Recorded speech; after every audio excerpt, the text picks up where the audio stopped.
ഇതെൻ്റെ first interview ആണ് കല്യാണത്തിന് ശേഷം. പിന്നെ ആദ്യത്തെ ഇന്റർവ്യൂ എക്സ്ക്ലൂസീവ്. എക്സ്ക്ലൂസീവ്. ഈ ബുക്കിനെ പറ്റിയൊക്കെ എനിക്ക് ഒരുപാട് ചോദിക്കാറുണ്ട്. അത് നമുക്കൊരു അടുത്ത പാർട്ടിലേക്ക് മാറ്റി വെച്ചിട്ട് ഞാൻ ആദ്യം ചോദിക്കട്ടെ. ഒരു എന്താണ്, ഒരു സെപ്പറേഷന് ശേഷം പിന്നീട് ലെന കുറേ വർഷങ്ങൾ ഒറ്റയ്ക്കായിരുന്നു. ഈ രണ്ടാമത് ഒരു പ്രണയം അല്ലേ ഉണ്ടാവുന്നത് എങ്ങനെയാണ്? ഇതൊരു പ്രണയം എന്ന് പറയാൻ പറ്റില്ല, ഇതൊരു അറേഞ്ച്ഡ് മാരേജ് ആണ്. അതുകൊണ്ട് കല്യാണത്തിന് ശേഷമാണ് പ്രണയം സംഭവിക്കുന്നത്. So it has been very nice. ഞാൻ ഒരിക്കലും വിചാരിച്ചിട്ടില്ലാത്തൊരു കാര്യമാണ് ഞാൻ കല്യാണം കഴിക്കുന്നുള്ളത്.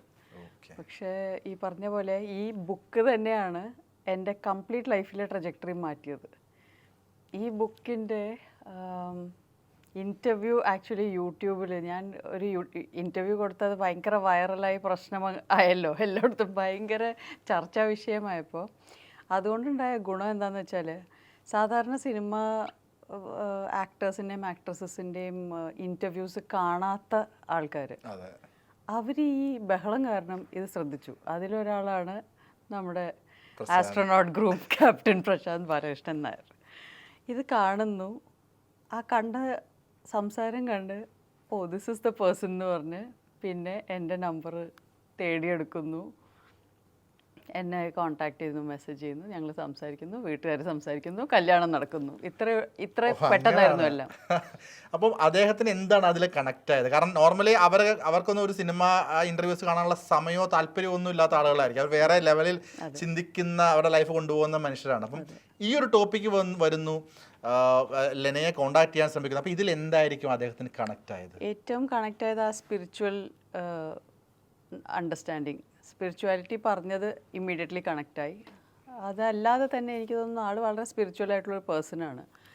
എന്നെ കണ്ട ഉടനെ ഒരു റെക്കഗ്നിഷൻ ആയിരുന്നു എന്നാണ് പറയുന്നത്.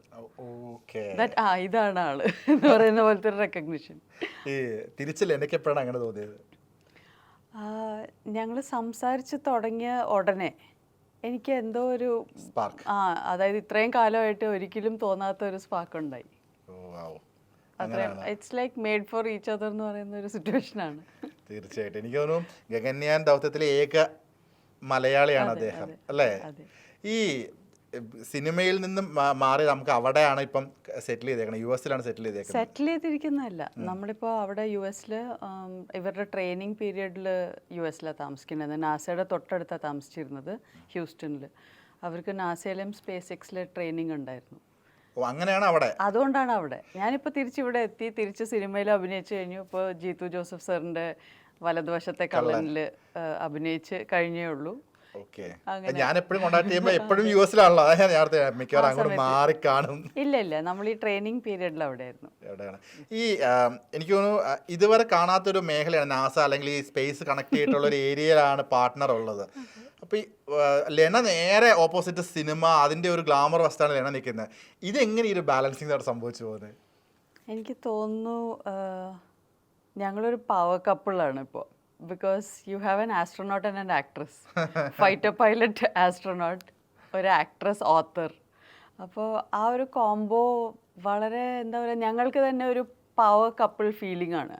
ബിക്കോസ് ഒരേ മേഖലയിൽ നിന്നാണെങ്കിൽ അതിൽ ഈ പറഞ്ഞൊരു ഡൈനാമിക് കിട്ടില്ല. എന്ന് വെച്ചാൽ ഒരാൾ സയൻസും ടെക്നോളജിയും മിലിറ്ററിയും എയർഫോഴ്സിൻ്റെ ബാക്ക്ഗ്രൗണ്ടും എല്ലാം കൊണ്ടുവരുമ്പോൾ മറ്റേ ആൾ ആർട്ടിസ്റ്റിക് ഫ്രീഡം, ഭയങ്കര എന്താ പറയുക, ക്രിയേറ്റിവിറ്റിയുടെ മേഖലയിൽ നിന്ന് വരുമ്പോൾ ഒരു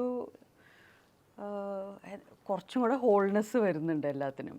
അതുപോലെ നമ്മുടെ കാഴ്ചപ്പാടുകളിലും ഇപ്പോൾ നമ്മൾ ചിന്തിക്കാത്ത കാര്യങ്ങളെല്ലാം ആ സൈഡിൽ നിന്ന് വരികയും ആ സൈഡിൽ ചിന്തിക്കാത്ത കാര്യങ്ങളൊക്കെ ഇവിടെ നിന്ന് വരികയും, അത് കൂടാതെ ഞങ്ങളെ ആക്ച്വലി കോർത്തിണക്കുന്നത് ഞങ്ങളുടെ സ്പിരിച്വാലിറ്റിയാണ്. അത് കൂടാതെ ഞങ്ങളുടെ ശീലങ്ങളൊക്കെ വളരെ സിമിലറാണ്.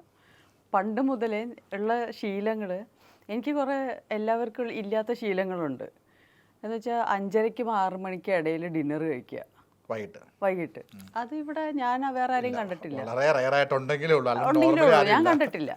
അതുപോലെ മെഡിറ്റേഷൻ ഇരിക്കുന്ന ശീലം എന്നും ഈവനിങ്ങിലോ മോർണിംഗിലോ, വായിക്കുന്ന പുസ്തകങ്ങൾ, കഴിക്കുന്ന ടൈപ്പ് ഓഫ് ഭക്ഷണം, അതായത് ടൈപ്പ് ഓഫ് ഹെൽത്ത് ഫുഡ്. ഞാൻ വളരെ ഹെൽത്ത് കോൺഷ്യസ് ആയിട്ട് ഭക്ഷണം കഴിച്ചുകൊണ്ട് വന്ന ഒരാളാണ്.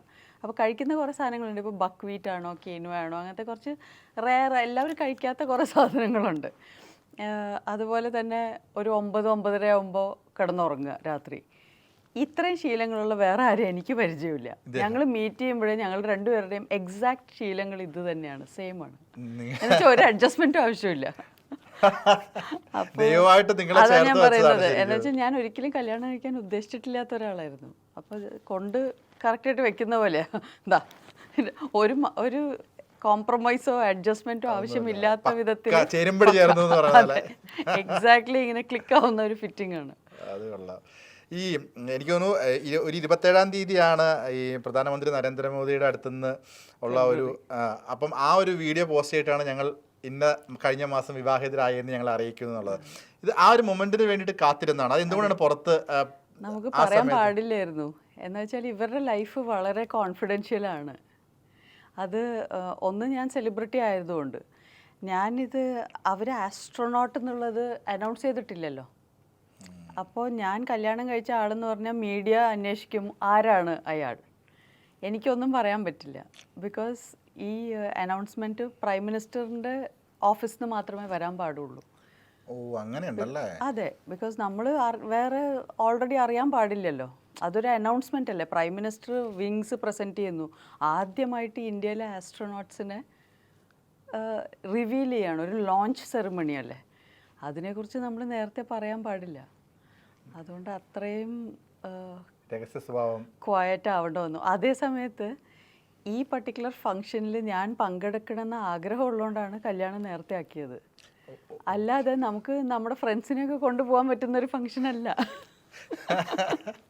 അപ്പോൾ അത് എല്ലാം കൊണ്ടും ഭയങ്കര ടൈമിംഗ് ആയിപ്പോയി. ഈ കല്യാണം വളരെ എന്താണ് ആൾക്കാരെ വിളിക്കാതെ വളരെ സിമ്പിളായിട്ടാണ് നടത്തിയത്. ഫോട്ടോസ് കണ്ടതിൽ നിന്ന് എനിക്ക് മനസ്സിലായതാണ്. അതിനുശേഷം എല്ലാവരെയും വിളിച്ചിട്ട് പാർട്ടി കൊടുക്കാനുള്ള സമയം പോലും കിട്ടിയിട്ടുണ്ടെന്ന് തോന്നുന്നില്ല. നിങ്ങൾ നേരെ പോയി? നേരെ പിന്നെ USA പോയി. ഈ വളരെ തിരക്കുള്ള ഹസ്ബൻഡ് ഒരു ബിസിനസ്മാനാണ് നമുക്ക് മനസ്സിലാക്കാം. ഇദ്ദേഹത്തിൻ്റെ മേഖല വേറൊരു തലത്തിലുള്ളൊരു മേഖലയാണ്. വളരെ തിരക്കുള്ള ഒരു ഹസ്ബൻഡിൻ്റെ വൈഫ് എന്ന ഒരു പദവി അതെങ്ങനെ എൻജോയ് ചെയ്യുന്നു? എനിക്ക് തോന്നുന്നു ഞാൻ ഈ കുറേ വർഷം ഒറ്റയ്ക്ക് ജീവിച്ച് ഭയങ്കരമായിട്ട് എൻ്റെ ഒരു മാസ്കുലിൻ സൈഡാണ് എക്സ്പ്രസ് ആയിക്കൊണ്ടിരുന്നത്. തണ്ടേടവും ബോൾഡ്നെസ്സും. എന്ന് വെച്ചാൽ ഈ ലോകത്ത് ജീവിക്കണമെങ്കിൽ, ഒരു സ്ത്രീ ഒറ്റയ്ക്ക് ജീവിക്കണമെങ്കിൽ അത്യാവശ്യം നമ്മൾ തണ്ടേടം ഉണ്ടാക്കിയെടുക്കണം. അപ്പോൾ എനിക്ക് ഓൾറെഡി അത് അത്യാവശ്യം ഉള്ളതാണ്. പക്ഷേ എൻ്റെ ഫെമിനിൻ സൈഡ് ഭയങ്കരമായിട്ട് അങ്ങ് അടിച്ചമർത്തപ്പെട്ടു എൻ്റെ ഓൺ മാസ്കുലിനിറ്റി കാരണം. അപ്പോൾ ഞാൻ ഭയങ്കര ബോൾഡ്, എല്ലാവരും കണ്ടാൽ എന്നെ ബോൾഡ് എന്നാണ് പറയുന്നത്. ബിക്കോസ് ഈ കാരണം കൊണ്ടാണ് ഞാൻ റിയൽ ലൈഫിൽ വർക്ക് ചെയ്യുന്ന മേഖലയായാലും ജീവിക്കുന്ന ലോകമായാലും ഒരു സ്ത്രീ ഒറ്റയ്ക്ക് ജീവിക്കണമെങ്കിൽ ഭയങ്കര മാസ്കുലിൻ സൈഡ് നമ്മൾ റിവീൽ ചെയ്യും. ആ സൈഡ് കംപ്ലീറ്റ്ലി അങ്ങ് ഒരു ആൽഫ മെയിൽ നമ്മുടെ ലൈഫിലുണ്ടെങ്കിൽ നമ്മുടെ സ്ത്രീത്വം പുറത്തു വരും. അപ്പോൾ ഒരുപക്ഷെ എൻ്റെ കംപ്ലീറ്റ് മൈൻഡ് സെറ്റ്, എൻ്റെ സ്വഭാവം, എൻ്റെ സംസാരം, എൻ്റെ ഈവൻ ഡ്രസ്സിങ് സ്റ്റൈൽ, ജീവിത രീതി എല്ലാം ഫെമിനിനായി മാറി. അപ്പോൾ അതോടൊപ്പം തന്നെ ഈ ബുക്കുകളിൽ എഴുതിയ കോണ്ടൻറ്റ്സ്, ഇപ്പോൾ ഞാൻ എഴുതിയ ദി ഓട്ടോബയോഗ്രഫി ഓഫ് ഗോഡ് അല്ലെങ്കിൽ അതിൻ്റെ മലയാളം ദൈവത്തിൻ്റെ ആത്മകഥ, ഈ ബുക്സിൽ പറയുന്നത് ഒരു മാസ്കുലിൻ സൈഡ് ഓഫ് സ്പിരിച്വാലിറ്റിയാണ്. അതിൻ്റെ ഫെമിനിൻ സൈഡിലേക്ക് വരുമ്പോൾ നമ്മൾ പ്രകൃതിയിലോട്ടാണ് വരുന്നത്. മറ്റത് കോൺഷ്യസ്നെസ്. ഇത് പ്രകൃതി എന്ന് പറയുമ്പോൾ പ്രാക്ടിക്കൽ കാര്യങ്ങളാണ്. ഇതിൽ അത്യാവശ്യം സ്പിരിച്വൽ ഇൻട്രസ്റ്റ് ഉള്ളവർക്ക് മാത്രമേ ആ ബുക്കുകൾ മനസ്സിലാവുകയുള്ളൂ. ആർക്ക് വായിച്ചാലും അതിൽ നിന്ന് എന്തെങ്കിലും കിട്ടുമായിരിക്കും. പക്ഷേ വളരെ പ്രാക്ടിക്കലായിട്ടുള്ള റിയൽ ലൈഫ് കാര്യങ്ങൾ ഇപ്പോഴാണ് വർക്കാവുന്നത്. ആ ബുക്ക്, അടുത്ത ബുക്കിൻ്റെ പേര് ഓൾറെഡി ഇട്ട് കഴിഞ്ഞു. ഞാനിപ്പോൾ ഡിസ്കഷനിലാണ്. It's called വിമനോപോസ്. ഭയങ്കര ഡീപ്പായിട്ടുള്ള റിയൽ ലൈഫ് സിറ്റുവേഷൻസിൽ നമ്മൾ എന്താ പറയുക, കംപ്ലീറ്റ് ട്രാൻസ്ഫോർമേഷൻ ക്രിയേറ്റ് ചെയ്യുന്ന കുറേ ഘടകങ്ങളാണ് വരുന്നതിൽ. വളരെ പ്രാക്ടിക്കൽ എന്ന് വെച്ചാൽ എല്ലാവരുടെയും വീട്ടിൽ ഇപ്പോൾ അനുഭവിച്ചുകൊണ്ടിരിക്കുന്ന കാര്യങ്ങൾ. ഒരു വീട്ടിൽ നെടുന്തൂണ് ആ വീടിൻ്റെ സ്ത്രീയാണ് എന്നുള്ളത് എനിക്ക് മനസ്സിലാവുന്നത് വിവാഹത്തിന് ശേഷമാണ്. ഒരുപക്ഷെ അതിനായിരിക്കും വിവാഹം കഴിക്കേണ്ടി വന്നത്. അപ്പോൾ ഇതാണ് എന്നിൽ വന്ന വ്യത്യാസം. സ്ത്രീത്വം ആക്ച്വലി എക്സ്പ്രസ് ചെയ്യാൻ പറ്റി തുടങ്ങി. ബിക്കോസ് നമ്മുടെ safety and security is already taken care of. നമ്മൾ തന്നെ വേണ്ട അത് നോക്കാൻ.